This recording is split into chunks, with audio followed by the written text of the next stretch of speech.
Hi, everybody. Welcome back to another WEIGO podcast, aka What Else is Going On uh, podcast, YouTube video. I'm your host, your girl, Taria.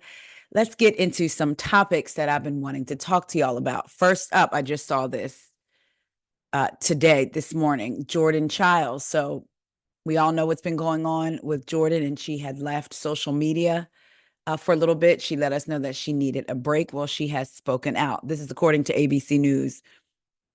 .com.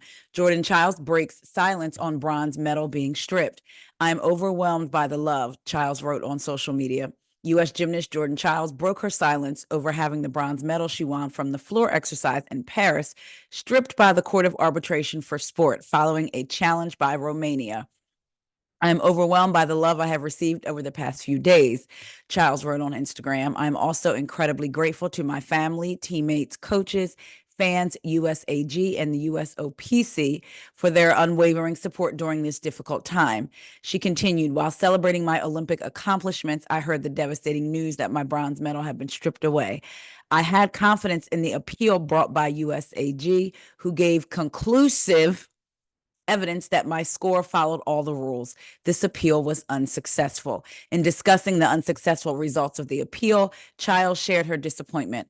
I have no words. This decision feels unjust and comes as a significant blow, not just to me, but to everyone who has championed my journey. So we know the Court of Arbitration for Sport announced on Monday it would not hear Chiles' appeal to keep her bronze medal from the Paris Olympics, despite new evidence, according to USA Gymnastics, including videos showing Chiles' coach filing an inquiry on the incorrect score 47 seconds after it was posted. Y'all, when I tell y'all, Chiles also noted Thursday that since the appeal process, she has received hurtful messages online. To add to the heartbreak, the unprompted, racially driven attacks on social media are wrong and extremely hurtful. I've poured my heart and soul into this sport, and I am so proud to represent my culture and my country. Chiles said her standards would remain unchanged despite her challenging circumstances. I will never waver from my values of competing with integrity, striving for excellence, upholding the values of sportsmanship, and the rules that dictate fairness. What is so irritating to me that at the end of firstly, the racially driven attacks, I'm not surprised, which it's a shame, but none of us non-white folks or black folks in particular are surprised. I'm going to say that. Also, I think what is so mind-blowing and what induces so much anger, it's not like Jordan's score was low and her coach has filed an inquiry, and it's not like the judges said, oh no, we scored everything properly, and then they continued to push. The judges admitted they made a mistake, which is interesting because did y'all see Simone Biles' husband Jonathan was keeping score as well for Simone? I didn't realize that this is something that people probably do for the gymnasts. And now, after seeing what happened with Jordan, it makes sense why. That's the first time I had seen anybody do that, when I saw Simone's husband did it. Because I remember when I saw it, and I was just like, oh, okay. And then now seeing what happened with Jordan, I understand it. But it's not like she scored low. They placed an inquiry. The judges said, no, we were right. And they fought it. No, the judges were like, oh, my bad. We actually made a mistake. She gets the bronze. Romania files an appeal to that, saying they didn't submit the inquiry in time. They went over a minute. So without any investigation, they just say, oh, okay, you're right. Jordan's bronze medal is stripped, only for there to be evidence showing that Romania's appeal was factually incorrect, that they filed within 47 seconds, had 13 seconds to spare, and they say, nope, we're not going to hear the new evidence. I'm sorry. There's more. I just feel like there's more behind it than, did they not just want to see 3 Black women on the podium? I loved how Simone and Jordan showed love, and I can't remember her name. I apologize, to the young Black woman that won for Brazil, I believe. It has to be. I'm sorry. There's no way that's their own rule.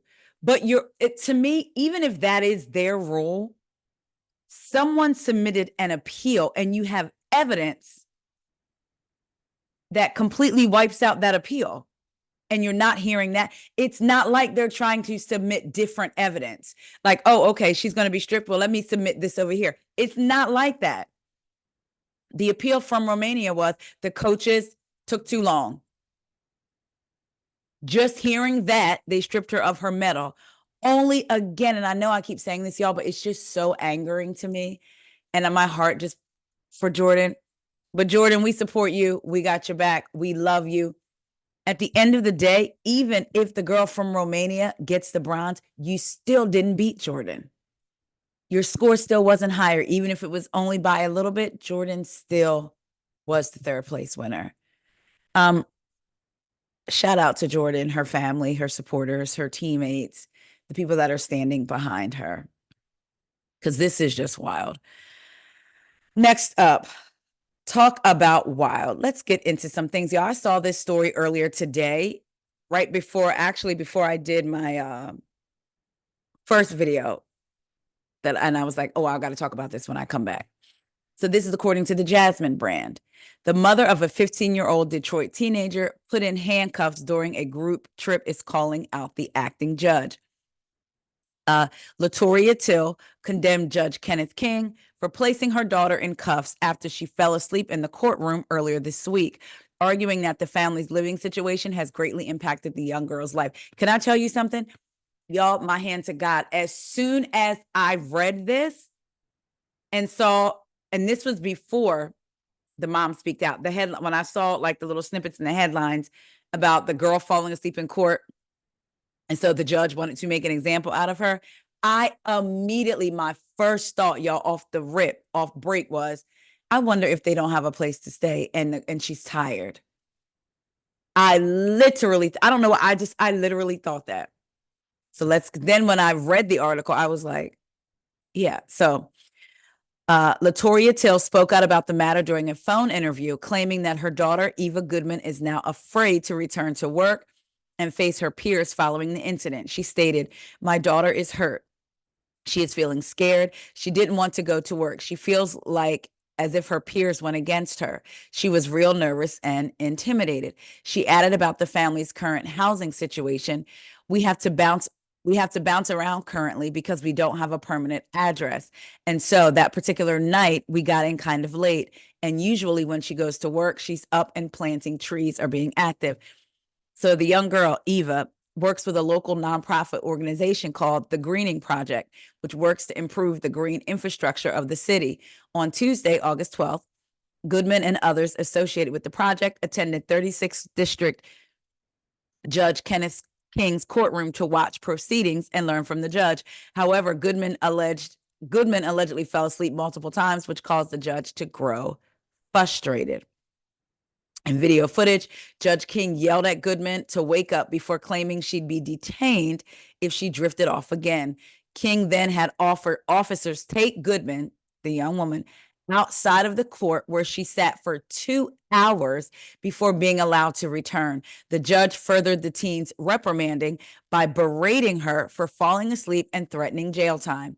It's reported that he also asked her coworkers to raise their hands if they felt she should spend time behind bars. In addition, the teen allegedly had to remove her clothes and put on a green jumpsuit. Though it's clarified no one was present while she undressed. Judge King reaffirmed his decision in a separate interview, making it clear he doesn't think he was heavy-handed, adding, "Do I have any reservations?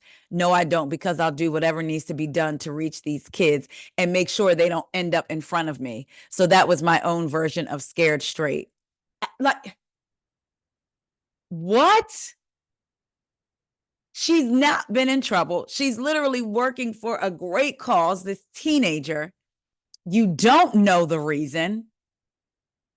And you want to create on the spot your own version of a scared straight program. I just, Till went on to state that upon watching footage of the incident herself, she doesn't feel her daughter was giving King attitude as he claimed, and added that Goodman isn't aware of courtroom etiquette as she's never been inside one or in trouble. Till is reportedly exploring legal actions against King. Now there is an update. The Jasmine Brand posted an update earlier today. Update. Detroit judge Kenneth King is facing consequences after he handcuffed a teenager, Eva Goodman, and made her wear prison clothes after she fell asleep during her class field trip to his courtroom. William McConaughey, the chief judge at 36th District, said in a statement that Judge Kenneth King has been pulled from the bench for the time being so he can have necessary training to address the underlying issues that contributed to the incident. And I think it's when the mom talked about them not having a home. Monaco added to the court, he remains deeply committed to providing access to justice in an environment free from intimidation or disrespect. The actions of Judge King on August 13th do not reflect this commitment. Yeah, you embarrassed her, had her coworkers go against her. Now her mom has to speak out and say, by the way, we don't really have a home. We bounced from place to place and she got in late. So now her coworkers and her schoolmates who've heard this, seen this, and even the moms, maybe some people that she didn't want to know this. Now they all know that they don't have a home. Like, wow. Good on you, Judge, for wanting to create a scared straight program in that moment. Like, and no, not really good on you. Like, that just made me livid when I heard that. I definitely think the judge needs to be reprimanded, and I'm glad that he has been removed from the bench. And I hope this teaches him a lesson. Like how just, even if he removed her, had officers quietly or somebody remove her from the room, like because she was sleeping, right? If her sleeping was a distraction. All of that and the yelling, it was insane. Yeah, it was insane. Moving on, let's talk about another court case. Mr. Kevin Hart, page 6 reports Kevin Hart admits to drug-filled night in Las Vegas before cheating on wife Aniko in 2017 extortion scandal. Kevin Hart admitted to dropping the hallucinogenic drug Molly the weekend he ended up cheating on wife Aniko in 2017 while she was pregnant with their first child. In a transcription of the fatherhood star's deposition, filed in Los Angeles Superior Court on August 6th as part of Jonathan J.T. Jackson's lawsuit against Hart and obtained by page 6, Hart claimed his friend, whose identity he kept concealed, pressured him to do the drug despite telling him, no, I don't really F with drugs like that. Now, let's remember, this is the friend that was arrested for extorting Kevin.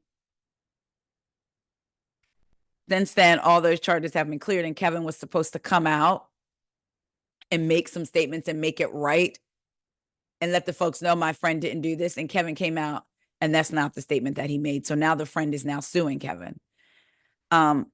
Kevin said, he said, F it, I said, and I put it in my drink. He told DAI Robin Latorno during the deposition.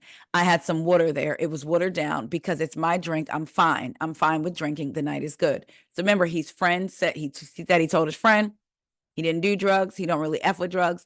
But then his friend peer pressured him, so he did it. Hart 45 goes on to describe meeting Mantia Sabag, the woman with whom he'd had sex with while in Las Vegas, and said he brought her and another woman named Morgan to his hotel room. Eventually, Morgan left, the ride-along star said in the deposition, and he and Mantia fell asleep. I did not have sex with Mantia that night. I had sex with her the following morning. She woke me up. Hart details his and Mantia's romp and claims in hindsight, he realized she was trying to get closer to the hidden camera that ultimately recorded a sex tape allegedly used to extort him at the time. The Jumanji actor further alleged that he believed the camera was, in fact, hidden in advance by someone because he never felt Mantia left the bed. Well, if you had been taking drugs, first of all, if you were simply asleep, depending on what type of sleeper you are, you may not have felt her leave. And especially if you were under the influence of alcohol and drugs, you probably didn't. Reps for Hart didn't immediately return Page Six's request for comment. I think it's funny that he talked about being peer pressure, because I used to listen to his radio show, Straight from the Heart. It was him and the Plastic Cup Boys, and some of them have been friends with him since high school and early on, well before he became this Kevin Hart. And one of his friends, Naeem Lynn, talked about how he didn't used to drink. And then they were all talking about how he didn't drink like at all, even as an adult, not just in high school, not just in, I mean, because he was underage in high school, he shouldn't have been. But anyway, not in college, but when he became an adult, he didn't drink. But Kevin used to pressure him to drink until one day, like so much until one day he just was like, okay. And now he drinks. So I just think it's interesting how he was peer pressured into doing drugs when, according to your friends, he does the same thing. Listen, I used to cringe sometimes and my butt cheeks would literally tighten when I would hear the way they talked to him and talked about him. But the more you listen, the more you realize that he isn't whole. He is definitely a whole. And the way they would call him out, and the way that they would call him out for tap dancing, if you will, not speaking up about certain things because he was afraid of being blackballed in white Hollywood and all of this other stuff. It was a lot. I mean, they used to dig into him. And like I said before, I really, was into it, like paying attention. Well, I was paying attention, but I started listening more and more and more, because when I first started rideshare in 2017, I ended up, and throughout the years before C19, I would play it because we have Sirius XM. So I have the app on my phone. So I would just play his show sometimes in the car because it was funny. And yeah, his friends, anybody who's ever listened to that show, you can get a picture of who Kevin really is. Like, he is definitely for real. So I just think all this is interesting. Speaking of drugs, let's get into some news that we just recently got. It's all over, but where I'm reading from is Radar Online. How Matthew Perry got hooked on deadly ketamine as actors' chilling last moments are exposed. Shoot me up with a big one. Oh, there we go. I thought I had the article pulled up. Matthew Perry instructed his assistant to shoot him up with the big one before a deadly dose of ketamine was injected into his bloodstream. Court records detailing the actor's chilling last moments reveal. RadarOnline.com obtained newly unsealed documents from the case against Kenneth Iwamasa, 59, who pleaded guilty to conspiring with 4 Hollywood drug ring players to score the actor ketamine before administering the large dose himself. Iwasama, which was Perry's live-in assistant, now remember, this case is against him and 4 other people, the assistant. So Perry's live-in personal assistant admitted to giving the fatal injection despite having no legitimate medical training, prosecutors said. In late September 2023, Perry gave Iwasama money and asked him to track down the illegal drugs for his personal use. Initially, the supply came from Salvador Plasencia, a local doctor who allegedly injected Perry with liquid ketamine several times before teaching his assistant, I'm going to call him by his first name, Kenneth, how to do it. On October 12th, officials said the doctor gave the Friend Star a dose that caused a significant spike to Perry's systolic blood pressure, causing him to freeze up such that he could not speak or move. The doctor said something like, "Let's not do that again," as he and the assistant struggled to move Perry onto the couch, prosecutors said. Let me go back and make sure the assistant's first name is Kenneth. Yes. Again, the assistant is Kenneth. Let's see. Kenneth allegedly continued giving Perry the drug despite the adverse reaction, and after finding the actor unconscious at his residence on at least 2 occasions during that time. A few weeks before the overdose, Perry and his assistant began seeking out additional resources, and Kenneth reached out to middleman Eric Fleming, court filings say. Fleming put him in touch with ketamine queen Jasmine Stanga, who he claimed only deals with high-end and celeb clients. During Perry's final days, Kenneth injected him with significant quantities of ketamine, prosecutors said, adding that now listen to this, Between October 24th and October 27th, 3 days, he gave the actor 6 to 8 shots per day. On October 28th, the day of his death, the sitcom star's assistant gave him 3 shots of ketamine at his home in Los Angeles. The first one was around 8:30 a.m., and about 4 hours later, Kenneth injected Perry with a second ketamine shot while the actor watched a movie. Prosecutors said in court docs, approximately 40 minutes later, so he got a shot. He got one shot at 8:30 a.m. About 4 hours later, so let's say around 12:30, he got another shot. And then 40 minutes from there, Matthew Perry asked defendant to prepare the jacuzzi and told him, shoot me up with a big one, referring to another shot of ketamine. Oh, man. He administered the fatal dose while Perry was in or near the jacuzzi, according to prosecutors. Kenneth left to run errands, and when he returned later that day, he found the beloved TV actor face down in the jacuzzi and deceased at the age of 54. The amount of ketamine found in Perry's system was equivalent to a surgical dose of anesthesia, his autopsy report said. His death was ruled accidental, caused by the acute effects of ketamine with drowning, accidental, caused by the acute effects of ketamine with drowning, coronary artery disease, and buprenorphine effects as contributing factors. Prosecutors argued that Perry's death was a natural and foreseeable consequence of the conspiracy because of the frequency and amount of ketamine Kenneth was administering to Matthew. So Matthew's observations of Perry's adverse reactions and the fact that the defendant was administering ketamine injections to Matthew with no medical training or any access to medical equipment necessary to counteract an adverse reaction to ketamine. Kenneth signed a plea agreement on July 5th, thereby admitting he, in fact, distributed ketamine to Perry during the conspiracy, and that such ketamine caused Perry's death. He faces a maximum of 15 years in prison.